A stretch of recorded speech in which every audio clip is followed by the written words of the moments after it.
आनी चाहिए ईडी को और सीबीआई को। क्या कर रहे हैं आप? ये इलेक्ट्रॉल बॉन्ड में आप रेड करते हैं, आप उन्हीं से दूसरे दरवाजे से पैसा लेते हैं और चंद मुट्ठी भर अडानी के जो दलाल हैं, मैं दलाल बोलूंगा इस देश के, वो व्यापारी नहीं, वो टैक्स पेयर नहीं, वो दलाल है। अडानी शेल कंपनी, ये 20,000 करोड़ रुपया जो चाइना रूट से आया है किसका है? वो नरेंद्र मोदी का पैसा था, जो अडानी के गिरते हुए शेयर को बचाने के लिए चाइना रूट से शेल कंपनियों द्वारा इंडिया में लाया गया था। दाऊद इब्राहिम इस देश का आतंकवादी है। कहाँ लाया अभी तक? नीरव मोदी को आपने लाया, मेहुल चौकसी को लाया आपने, किसी एक भगोड़े को लाया? पीएनबी किसने लूटा? आप मुझे जवाब दीजिए। एलआईसी किसने लूटा? मोदी शाह गिरोह के लोगों ने किया है। कोई एक सेक्टर बताइए जहाँ पे मोदी और शाह ने अपनी धांधली नहीं की हो। मैं चैलेंज करता हूँ संघ को और भाजपा को, एक बार तो ये नारा रिपीट करके दिखाओ, डरो मत। अरे कांग्रेस के लोगों को भाजपा में ले रहे हो, कांग्रेस युक्त हो रहे हो। सिर्फ लक्ष्यदार भाषण करना, लगातार झूठ बोलना, और भैया सुनिए ना, टेलीप्रॉम्प्टर पे बोलना। अरे ये न्याय योद्धा 1-to-1 करवा लो भैया, क्यों नहीं प्रेस कॉन्फ्रेंस लेते हो? आज तक आपने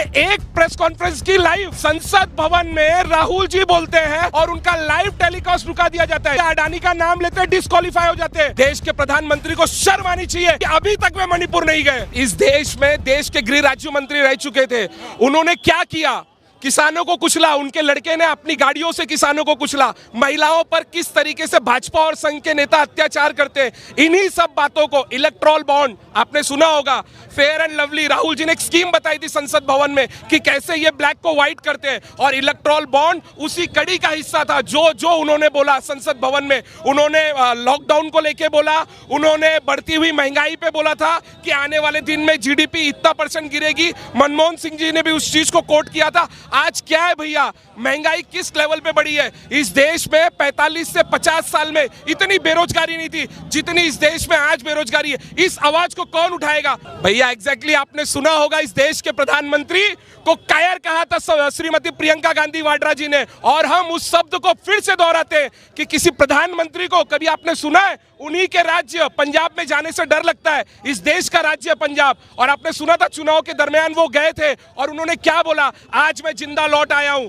दिल्ली में आकर उन्होंने क्या वक्तव्य दिया था? और न्याय योद्धा राहुल जी सड़कों पर पैदल चल रहे थे, और इनपुट थी आईबी की कि आपके ऊपर, आप बख्तरबंद गाड़ियों में चले, कश्मीर में आपके ऊपर हमला हो सकता है। लेकिन जिस देश के परिवार ने इस देश की अखंडता बचाने के लिए, अस्मिता बचाने के लिए अपने प्राणों की आहुति दी, जिनकी दादी को गोलियों से भून दिया गया, जिनके पिताजी को बम से उड़ा दिया गया, ऐसे वो योद्धा है, ऐसे शहीदजादे, और ऐसे शहीदजादे के लिए हम सभी मुंबईकर आज सड़कों पर जन सैलाब उमड़ पड़ा था भैया, राहुल जी और प्रियंका जी को सुनने के लिए और उनका संदेश जन जन घर घर तक पहुंचाने के लिए। भैया मैं आपको बताना चाहूंगा, उनके जो स्वर्गीय पिताजी थे, जब उन्होंने राजनीति में प्रवेश किया था, मुझे आज भी दिन वो याद है, मेरे पिताजी जिलाध्यक्ष हुआ करते थे। 4 मार्च 1982 का वो दिन था जब पहली बार उन्होंने इस देश में जो एशिया की सबसे बड़ी झोपड़पट्टी है धारावी, उसको चुना था। धारावी से असलफा तक की पदयात्रा की थी, और प्रधानमंत्री बनने के तुरंत बाद उन्होंने 100 करोड़ रुपए का योगदान धारावी के विकास के लिए दिया था। तो ऐसे ही न्याय योद्धा है, जो वे बोलते हैं वे करके दिखाते हैं। अडानी तुम पैर नहीं रख पाओगे धारावी के अंदर, उसका नाम राहुल गांधी है। भैया मैं क्या बोलूं, ऐसे मतलब जितने भी भ्रष्टाचारी हैं आज वे क्या कर रहे हैं? आज भाजपा में प्रवेश लेकर ये जितने भ्रष्टाचारी हैं आज क्या कर रहे हैं? आप बताइए मुझे, आप में यहाँ उपस्थित जितनी भी जनता है, एक आपने ईडी या सीबीआई जो भी प्रवेश कर रहे हैं भाजपा या उनकी सहयोगी दलों में, एक ईडी ने, आप परसेंटेज उठा के देख लीजिए ईडी का, प्रवर्तन निदेशालय का। शर्म आनी चाहिए ईडी को और सीबीआई को। क्या कर रहे हैं आप? ये इलेक्ट्रॉल बॉन्ड में आप रेड करते हैं, रेड करने के बाद में आप उन्हीं से दूसरे दरवाजे से पैसा लेते हैं, और चंद मुट्ठी भर अडानी के जो दलाल हैं, मैं दलाल बोलूंगा इस देश के, वो व्यापारी नहीं, वो टैक्स पेयर नहीं, वो दलाल है। और वो देश के जो उद्योगपति हैं, जो ओरिजिनल टैक्स पेयर है, छोटे स्मॉल इंडस्ट्री के जो उद्योगपति हैं, बड़े उद्योगपति, उनका हक छीनने का काम उन्होंने किया है भैया। चंदा मामा आजकल आए। यस एग्जैक्टली भैया, चंदा मामा दूर के, इनके तो बहुत नजदीक के अडानी, ये पूरा शेल कंपनी, आपको याद होगा राहुल जी ने बोला था ये 20,000 करोड़ रुपया जो चाइना रूट से आया है किसका है? वो नरेंद्र मोदी का पैसा था, जो अडानी के गिरते हुए शेयर को बचाने के लिए चाइना रूट से शेल कंपनियों द्वारा इंडिया में लाया गया था। पाकिस्तान से भी पैसा मोदी जी के चंदे में। एग्जैक्टली भैया, दाऊद आईबी जहां पर दाऊद जी रहते हैं, मैं जी बोल रहा हूं, याद है आपने जी का शब्द सुना था? कैसा उन्होंने, क्या याद है ना आपको भैया? दाऊद इब्राहिम इस देश का आतंकवादी है। कहां लाया अभी तक? नीरव मोदी को आपने लाया, मेहुल चौकसी को लाया आपने, किसी एक भगोड़े को लाया? पीएनबी किसने लूटा? पीएनबी किसने लूटा? आप मुझे जवाब दीजिए। एलआईसी किसने लूटा? इस देश की जितनी कंपनियां थी उनको लूटने का काम मोदी शाह गिरोह के लोगों ने किया है। जनता मोदी जी के साथ क्या करने वाली है? भैया दिखाएगी।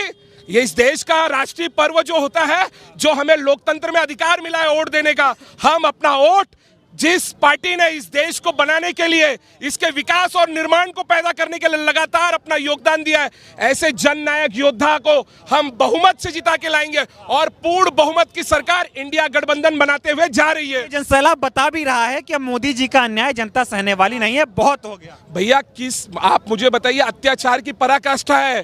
कोई एक सेक्टर बताइए जहां पे मोदी और शाह ने अपनी धांधली नहीं की हो। सेक्टर बताइए। डंका बज रहा है भारत का। भैया दिखेगा भैया, ये जो ब्रांडिंग है, शो कॉल्ड ब्रांडिंग है भैया, प्रोपोगंडा जो आपने फैला के रखा है वो आपको दिखेगा। इस देश के जो सजग प्रहरी है, मतदाता है, वे अपना मतदान कांग्रेस को करेंगे और कांग्रेस के सहयोगी पार्टियों को करेंगे। शाही चलने नहीं देंगे। नहीं, नेवर भैया। इस देश में लोकतंत्र है, सभी को लोकतंत्र के दायरे में रहकर काम करना पड़ेगा और राहुल जी लोकतंत्र के हितैषी है। थाने में लंच का टाइम था वे भिवंडी से।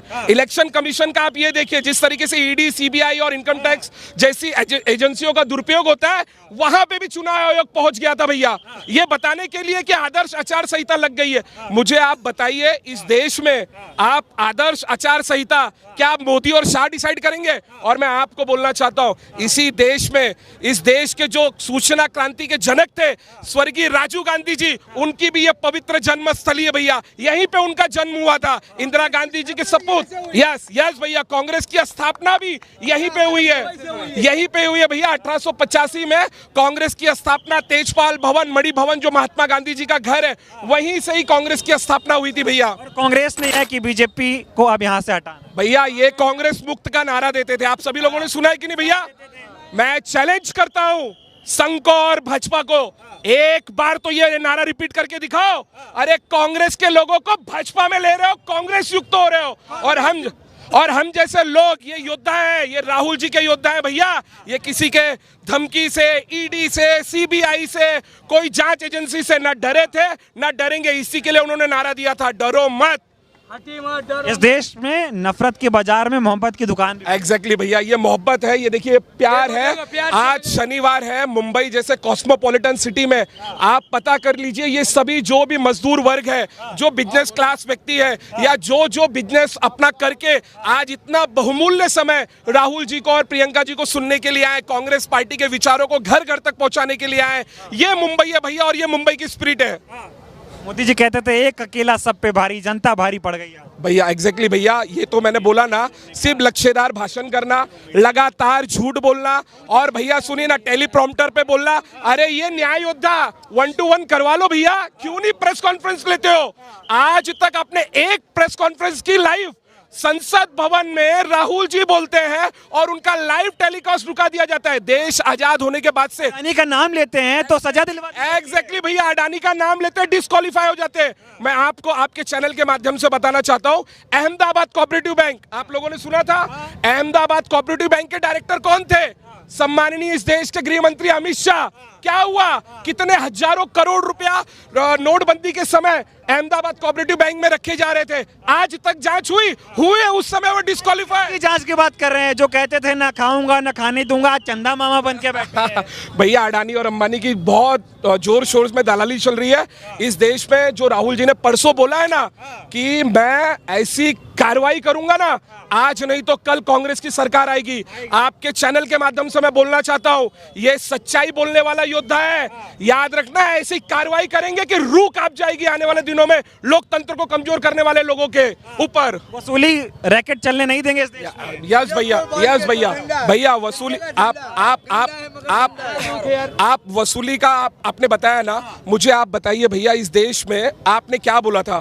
15 लाख रुपया सबके अकाउंट में डालेंगे। किसी एक व्यक्ति के अकाउंट में आया हो तो 15 लाख मुझे बता दीजिए। आपने बोला था हर साल बेरोजगार युवाओं को 2 करोड़ बेरोजगार युवाओं को रोजगार देंगे, तो 10 साल में भैया 20 करोड़ हुआ। अगर मैं गलत नहीं हूं तो 20 करोड़ लोगों को नौकरी मिली है क्या?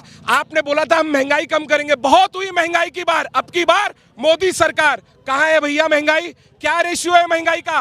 गैस सिलेंडर जो 400 रुपए में मिलता था वो 1100 रुपए का पार। बात हुई महिलाओं पे अत्याचार, अब की बार मोदी सरकार मणिपुर भूल गए, मणिपुर नहीं गए। एग्जैक्टली भैया, मणिपुर जल रहा था। कांग्रेस के नेता सम्माननीय राहुल गांधी जी संसद भवन में सड़क पे लगातार आवाज उठा रहे थे। वे खुद गए वहां पे और उन्होंने शांति का पैगाम दिया। ये राहुल गांधी जी की सोच थी कि ये देश का एक राज्य है और यहाँ पे शांति बहाली लगातार होनी चाहिए। उन्होंने अपना प्रयास किया। देश के प्रधानमंत्री को शर्म आनी चाहिए कि अभी तक वे मणिपुर नहीं गए।